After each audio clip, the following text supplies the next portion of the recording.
নমস্কার, lifestyle blog with ইশিতে সবাইকে স্বাগত। এবারে আমার ট্যুর ছিল মহারাষ্ট্র। মহারাষ্ট্রে আমি কোথায় কোথায় ঘুরলাম, কিভাবে ঘুরলাম সবই জানাবো এক এক পর্বে। আমার সঙ্গে থাকুন। ভিডিওটা কেমন লাগলো অবশ্যই কমেন্টে জানাবে এবং ভালো লেগে থাকলে লাইক, শেয়ার, সাবস্ক্রাইব করে কিন্তু পাশে থাকবেন। চলুন ভিডিওটা দেখে নেওয়া যাক।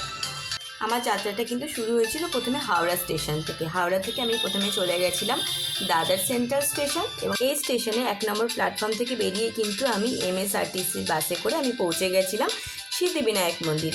মুম্বাইয়ে কিন্তু সিদ্ধিবিনায়ক মন্দির খুব প্রসিদ্ধ। ঘণ্টা 3 অপেক্ষা করার পর কিন্তু গজাননের দর্শন কিন্তু হয়েছে।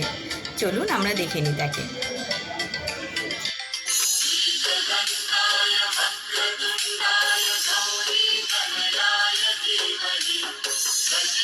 গজাননের দর্শনের পর আমি কিন্তু আবারও MSRTC বাসে করে চলে আসি জুহু বিচে, এবং এখানে আমি কিছুক্ষণ সময় কাটাই এবং তারপর আবারও আমি বাসে করে চলে যাই গেটওয়ে অফ ইন্ডিয়া এবং হোটেল তাজ দেখতে।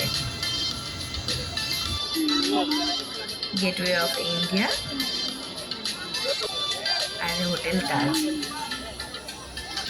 এই সমুদ্রের ধারে দুই নিদর্শন কিন্তু আমার খুবই সুন্দর লেগেছে, গেটওয়ে অফ ইন্ডিয়া আর হোটেল তাজ।